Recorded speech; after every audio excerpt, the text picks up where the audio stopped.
नमस्कार साथियों, मैं अनीता श्रीवास्तव आपका हार्दिक अभिनंदन करती हूँ। श्रीमद् वाल्मीकि रामायण में आज का प्रसंग है सुग्रीव और रावण का मल्ल युद्ध। तदंतर वानर युद्धों से युक्त सुग्रीव सहित श्री राम सुबेल पर्वत के सबसे ऊंचे शिखर पर चढ़े, जिसका विस्तार 2 योजन का था। वहां 2 घड़ी ठहर कर दसों दिशाओं की ओर दृष्टिपात करते हुए श्री राम ने त्रिकूट पर्वत के रमणीय शिखर पर सुंदर ढंग से बसी हुई विश्वकर्मा द्वारा निर्मित लंकापुरी को देखा, जो मनोहर काननों से सुशोभित थी। उस नगर के गोपुर की छत पर उन्हें दुर्जय राक्षस राज रावण बैठा दिखाई दिया, जिसके दोनों ओर श्वेत चंवर उड़ाए जा रहे थे। सिर पर विजय छत्र शोभा दे रहा था। रावण का सारा शरीर रक्त चंदन से चर्चित था। उसके अंग लाल रंग के आभूषणों से विभूषित थे। वह काले मेघ के समान जान पड़ता था। उसके वस्त्रों पर सोने के काम किए गए थे। ऐरावत हाथी के दांतों के अग्रभाग से आहत होने के कारण उसके वक्षस्थल में आघात चिन्ह बन गया था। खरगोश के रक्त के समान लाल रंग से रंगे हुए वस्त्र से आच्छादित होकर वह आकाश में संध्या काल की धूप से ढकी हुई मेघमाला के समान दिखाई देता था। मुख्य मुख्य वानरों तथा श्री रघुनाथ जी के सामने ही राक्षस राज रावण पर दृष्टि पड़ते ही सुग्रीव सहसा खड़े हो गए। वे क्रोध के वेग से युक्त और शारीरिक एवं मानसिक बल से प्रेरित हो सुमेर के शिखर से उठकर उस गोपुर की छत पर कूद पड़े। वहां खड़े होकर वे कुछ देर तो रावण को देखते रहे। फिर निर्भय चित्त से उस राक्षस को तिनके के समान समझकर वे कठोर वाणी में बोले, राक्षस, मैं लोकनाथ भगवान श्री राम का सखा और दास हूँ। महाराज श्री राम के तेज से आज तू मेरे हाथ से छूट ना सकेगा। ऐसा कहकर वे अकस्मात उछलकर रावण के ऊपर जा कूदे और उसके विचित्र मुकुटों को खींचकर उन्होंने पृथ्वी पर गिरा दिया। उन्हें इस प्रकार तीव्र गति से अपने ऊपर आक्रमण करते देख रावण ने कहा, अरे, जब तक तू मेरे सामने नहीं आया था तभी तक सुग्रीव था, अब तो तू अपने इसी ग्रीवा से रहित हो जाएगा। ऐसा कहकर रावण ने अपनी 2 भुजाओं द्वारा उन्हें शीघ्र ही उठाकर उस छत की फर्श पर दे मारा। फिर वानरराज सुग्रीव ने भी गेंद की तरह उछलकर रावण को दोनों भुजाओं से उठा लिया और उसी फर्श पर जोर से पटक दिया। फिर तो वे दोनों आपस में गुथ गए। दोनों के ही शरीर पसीने से तर और खून से लथपथ हो गए तथा दोनों ही एक दूसरे की पकड़ में आने के कारण निश्चेष्ट होकर खिले हुए सेमल और पलाश नामक वृक्षों के समान दिखाई देने लगे। राक्षस राज रावण और वानर राज सुग्रीव दोनों ही बड़े बलवान थे, अतः दोनों घूसे, थप्पड़, कोहनी और पंजों की मार के साथ बड़ा असह्य युद्ध करने लगे।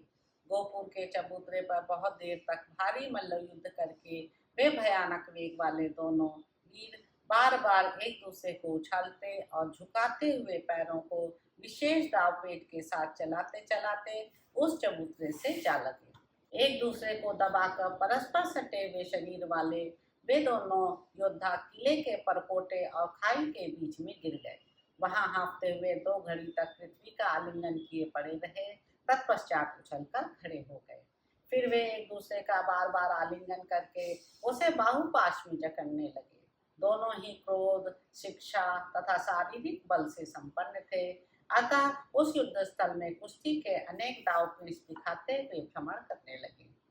जिनके नए नए दांत निकले हों, ऐसे बाघ और सिंह के बच्चों तथा परस्पर लड़ते हुए गजराज के छोटे छौनों के समान वे दोनों वीर अपने वक्षस्थल से एक दूसरे को दबाते और हाथों से परस्पर बल आजमाते हुए एक साथ ही पृथ्वी पर गिर पड़े।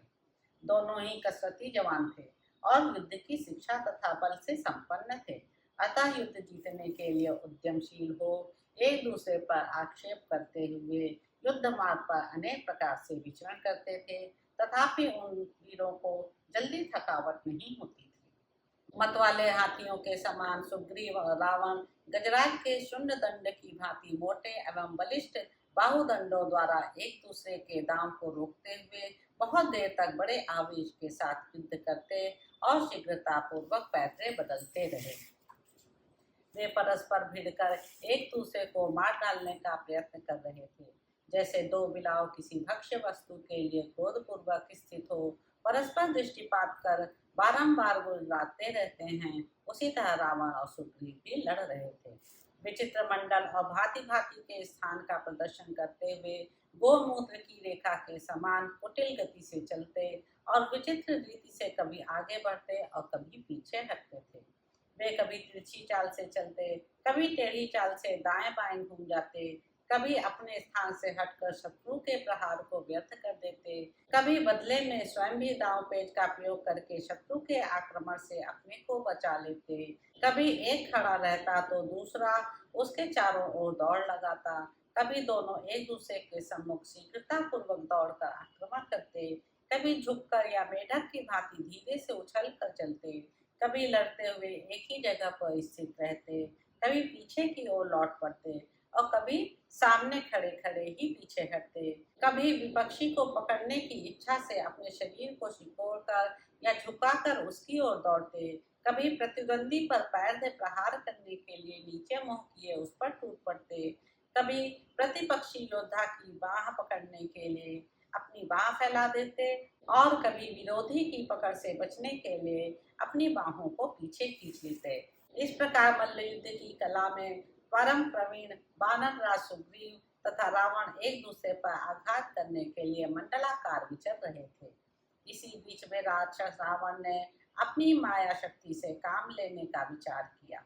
वानर राज सुग्रीव इस बात को ताड़ गए, इसलिए सहसा आकाश में उछल पड़े। वे विजयोल्लास से सुशोभित होते थे और थकावट को जीत चुके थे। वानर राज रावण को चकमा देकर निकल गए और वह खड़ा खड़ा देखता ही रह गया। जिन्हें संग्राम में कीर्ति प्राप्त हुई थी, वे वानर राज सूर्यपुत्र सुग्रीव निशाचर पति रावण को युद्ध में थकाकर अत्यंत विशाल आकाश मार्ग का लंघन करके वानरों की सेना के बीच श्री रामचंद्र जी के पास आ पहुंचे। इस प्रकार वहां अद्भुत कर्म करके वायु के समान शीघ्रगामी सूर्यपुत्र सुग्रीव ने दशरथ राजकुमार श्री राम के युद्ध विषय उत्साह को बढ़ाते हुए बड़े हर्ष के साथ वानर सेना में प्रवेश किया। उस समय प्रधान प्रधान वानरों ने वानर राज का अभिनंदन किया। तो इस प्रकार साथियों, युद्ध कांड में निहित 40वां सर्ग यहाँ पर समाप्त होता है। इसके अगले अंक में आप जानेंगे कि श्री राम का सुग्रीव को दुस्साहस से रोकना, लंका के चारों द्वारों पर वानर सैनिकों की नियुक्ति, रामदूत अंगद का रावण के महल में पराक्रम तथा वानरों के आक्रमण से राक्षसों को भय। तो अब आपसे अगले अंक में मुलाकात होगी। मेरे YouTube चैनल संवाद विद अनीता को लाइक करें, शेयर करें, सब्सक्राइब करें। धन्यवाद।